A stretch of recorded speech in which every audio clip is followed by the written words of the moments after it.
When you're in a position of privileged access, you see things that other people can't see. You also have a responsibility that other people do not necessarily have. We're going to talk about that and debate that in just a few moments. I want to get something very technical out of the way, though, and that is we talk about the fact that the government is gathering all this information together, and they're doing it through something called PRISM, P-R-I-S-M. I don't quite get what this is.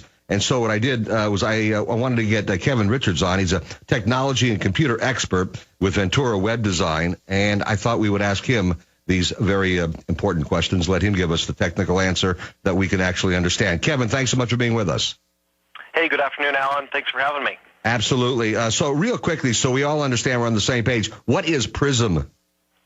PRISM is a government program that allows the government to sift through and scan emails and other pieces of technological data that is allowing them to protect America.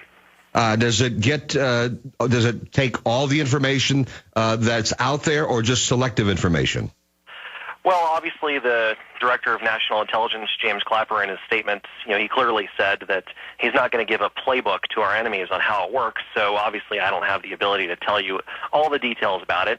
But basically, the concept is they're listening to web traffic that's happening, and with the invention of better security technologies, I can understand the importance of them going directly to the internet service providers and Google, Yahoo, to get a better integration so they can better listen to what's happening.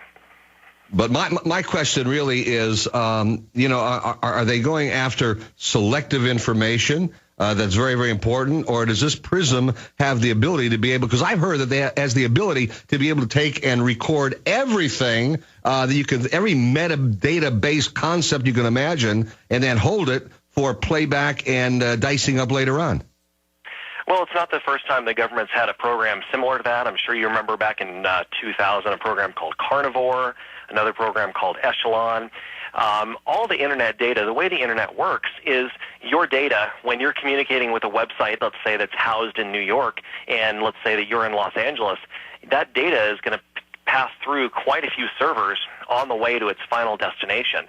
So the concept of grabbing those packets that are sent through the internet along the way is certainly not new. It's what hackers do all the time, and that's why it's important for your listeners to think about how they can secure their data and not succumb to that hacking and phishing that's going on. All right, so it is possible that they can take and turn around and have all the information that they want stored from all of us as long as they want, and then slice and dice at a later date. That's possible. Is that correct?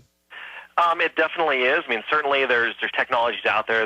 If you when you're shopping online, you know that it's important to look for the lock symbol in the upper left-hand corner of where it displays the web address. There's ways that you can protect your data, and that's why the government, assuming they're using PRISM program like we think they are, that's why they're having relationships directly with the internet service providers like Yahoo and Google. I'm talking with Kevin Richards, a technology and computer expert with Ventura Web Design. How is web traffic normally secured? It's normally secured through a protocol called HTTPS, and what that simply means is that it's protecting against what are called man-in-the-middle attacks.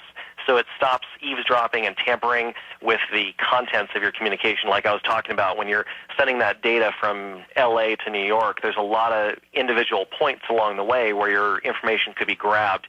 And if you secure it with a encryption technology, it's much likely to get there a bit safer.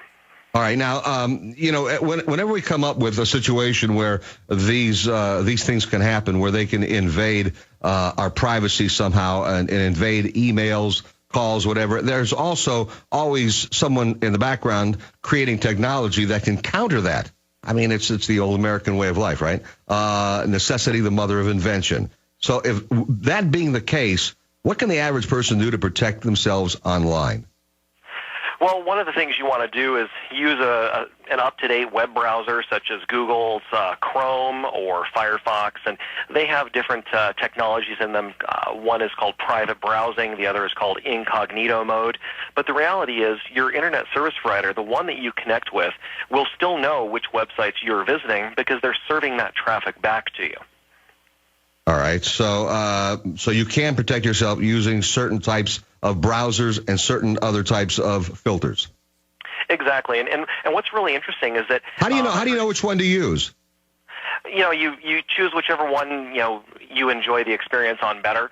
Okay. But what's interesting is what somebody mentioned. Can the government see what you're doing, or can an internet service provider, or can Google or Yahoo see what you're doing even as you're typing it? And the answer to that is yes. If you think about Google, they have a product called Search as You Type. So if you're at Google and you're typing something in, that's where those results are coming from as you're typing it in. And from a counterterrorism perspective, if you remember 5-6 years ago, we found that terrorists were putting together emails, but they were just saving them as drafts. They weren't actually sending the email across the networks. And the other terrorists would log back in and they would read the drafts. So everybody's creative, and it's important for the government to stay one step ahead of that. All right. Well, it is, and yet we want to make sure that unnecessarily we don't invade the rights of the individual people and violate our constitutional rights. It's a very fine balance. That's what we'll be talking about a lot this afternoon. Kevin Richards, technology and computer expert with Ventura Web Design. Thank you for taking the time to join us. I appreciate it. Thanks, Alan. You're doing a great job.